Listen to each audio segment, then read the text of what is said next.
പ്രവാസി ലീഗിൻ്റെ സംസ്ഥാന സാരഥികളെ,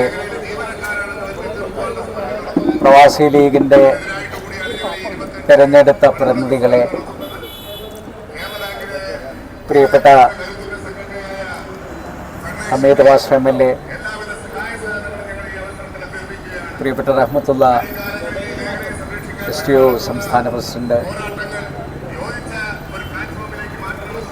ഈ വേദിയിൽ ഉപവിഷ്ടരായിരിക്കുന്ന മറ്റ് ഇഷ്ടവ്യക്തികൾ,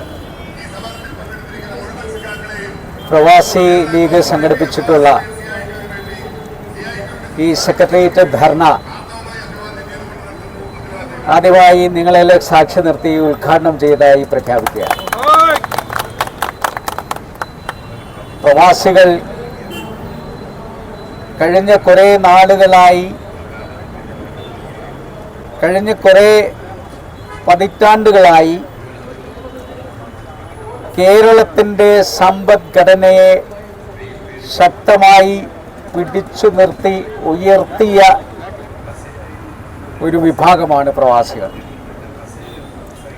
ഇവിടെ നടന്ന എല്ലാ പഠനങ്ങളും പറയുന്നത്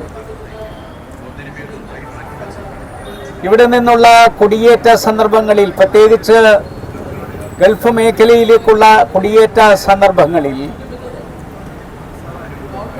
കേരളത്തിൻ്റെ സമ്പദ്ഘടനയെ ശക്തിപ്പെടുത്തിയ റെമിറ്റൻസ് ഏറ്റവും കൂടുതൽ വന്നിട്ടുള്ളത് പ്രവാസികളിൽ നിന്നാണ്. അന്ന് ഇവിടുത്തെ അവതരിപ്പിക്കപ്പെട്ട ബഡ്ജറ്റിൻ്റെ 2 ഇരട്ടി വിദേശ നാണ്യം കേരളത്തിലേക്ക് കൊണ്ടുവന്നവരാണ് ഈ നിങ്ങളുടെ മുന്നിൽ ദയ അർഹിച്ചിരിക്കുന്ന ഈ പാവപ്പെട്ട പ്രവാസികൾ എന്ന് സൂചിപ്പിക്കാൻ ഞാൻ ആഗ്രഹിക്കുന്നു.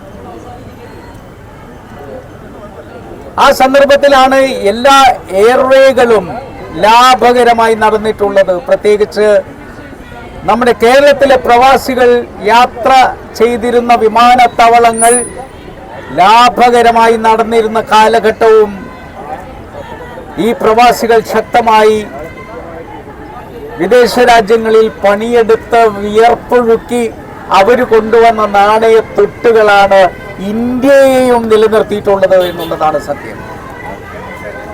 അവസാനം അവർക്ക് വാഗ്ദാനങ്ങൾ മാത്രം നൽകിക്കൊണ്ട് പിണറായി വിജയൻ വിദേശത്ത് ചെന്നപ്പോൾ ചെയ്ത പ്രസംഗത്തിന്റെ ക്ലിപ്പിങ്ങുകൾ ഞങ്ങൾ ഇപ്പോഴും മറന്നിട്ടില്ല. അന്നുള്ള ആ വാക്കുകൾ യാഥാർത്ഥ്യമായിരുന്നുവെങ്കിൽ ഇന്ന് ഈ പ്രവാസികൾക്ക് ഈ ചുട്ട വെയിലത്ത് നിങ്ങളുടെ മുന്നിൽ യാചിച്ചു നിൽക്കേണ്ട ആവശ്യമുണ്ടാവില്ലായിരുന്നു. പ്രിയപ്പെട്ടവരെ, ഇവർക്ക് നൽകേണ്ട പെൻഷൻ,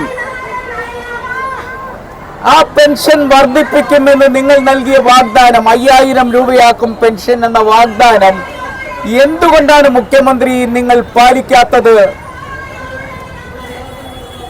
നിങ്ങൾ ഇവിടെ മാമാങ്കങ്ങൾ നടത്തുന്ന സമയത്ത്, കേരളീയം നടത്തുമ്പോൾ, നവകേരള യാത്ര നടത്തുമ്പോൾ ചെലവഴിക്കുന്ന ബസ്സിന് കൊടുക്കുന്ന പൈസയുണ്ടല്ലോ, ബസ് മോടി പിടിപ്പിക്കാൻ കൊടുക്കുന്ന പൈസയുടെ ഒരു അംശമുണ്ടെങ്കിൽ ഈ പ്രവാസികൾക്ക് പെൻഷൻ ആനുകൂല്യം 5000 രൂപയാക്കി കൊടുക്കാൻ പറ്റും. 60 വയസ്സ് കഴിഞ്ഞിട്ടുള്ള പ്രവാസികൾക്ക് അവരുടെ പെൻഷനുമായി ബന്ധപ്പെട്ടിട്ടുള്ള ഒരു വാക്കും ഇതുവരെ പറഞ്ഞിട്ടില്ല. നിങ്ങൾ പ്രവാസികളുടെ പെൻഷൻ എന്ന് പറയുന്നത് ഒരു പ്രത്യേക പെൻഷനാക്കി നിങ്ങൾക്ക് മാറ്റാൻ കഴിയുന്നതാണ്.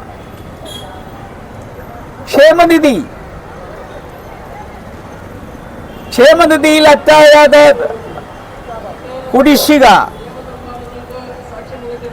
അതിൽ ഇളവ് കൊടുത്താൻ നിങ്ങൾ ഇതുവരെ തയ്യാറായിട്ടില്ല. പലർക്കും അംഗത്വം നഷ്ടപ്പെട്ടു പോയിട്ടുണ്ട്.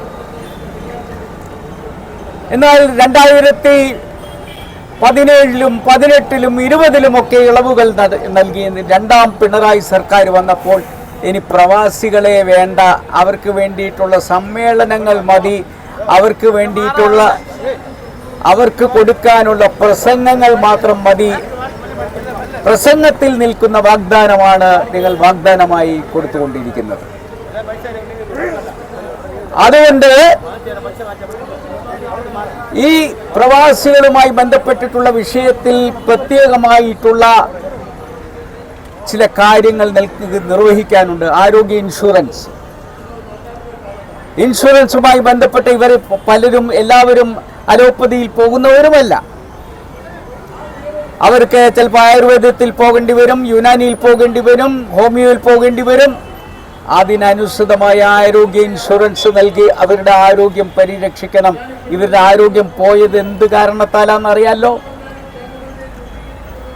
ഈ രാജ്യത്തെ കെട്ടിപ്പടുക്കുന്നതിന് വേണ്ടി, ഇവിടേക്ക് വിദേശ നാണ്യം കൊണ്ടുവരുന്നതിന് വേണ്ടി ചുട്ടുപൊള്ളുന്ന സൂര്യന്റെ കീഴിൽ ജോലി ചെയ്ത് തകർന്ന് അവർക്ക് കിഡ്നി പോയവരുണ്ട്, ഹാർട്ട് പോയവരുണ്ട്. ഇവരുടെയൊക്കെ കാര്യത്തിൽ നിങ്ങൾക്കൊരു വേദനയുമില്ലെങ്കിൽ നിങ്ങൾ ചെയ്യേണ്ട, ഞങ്ങൾ അടുത്ത ഗവൺമെൻറ് വന്നിട്ട് ഇവരെ കാര്യം ഞങ്ങൾ പരിഹരിച്ചോളാം എന്ന് ഞങ്ങൾ പറയാൻ ആഗ്രഹിക്കും. നിങ്ങൾ ഒരു തരത്തിലും ഇവരുടെ കാര്യത്തിൽ ഇടപെടുന്നില്ല എന്നാണെങ്കിൽ തദ്ദേശ സ്വയംഭരണ സ്ഥാപനങ്ങളുമായി ബന്ധപ്പെട്ട് എന്തെല്ലാം കാര്യങ്ങൾ നിങ്ങൾക്ക് ചെയ്യാം. ഇവിടെ ഇടയ്ക്കിടയ്ക്ക് നിങ്ങൾ കമ്മിറ്റികൾ കൂടാറില്ലേ, കോർഡിനേഷൻ കമ്മിറ്റികൾ? ആ കമ്മിറ്റികളിൽ ഒരു ഒറ്റ തീരുമാനമെടുത്താൽ മതി. പഞ്ചായത്തുകൾ അവരുടെ പദ്ധതികൾ നിർവഹിക്കുമ്പോൾ ഈ പ്രവാസികൾക്ക് കൂടി അതിൽ അവസരം കൊടുക്കുമെന്ന ഒരു വരി മതി ഇവർ രക്ഷപ്പെടാൻ വേണ്ടി. ഞങ്ങൾ അന്ന് CC കൂടാറുണ്ടായിരുന്നു എല്ലാ ആഴ്ചയും. ഇനി കോർഡിനേഷൻ കമ്മിറ്റി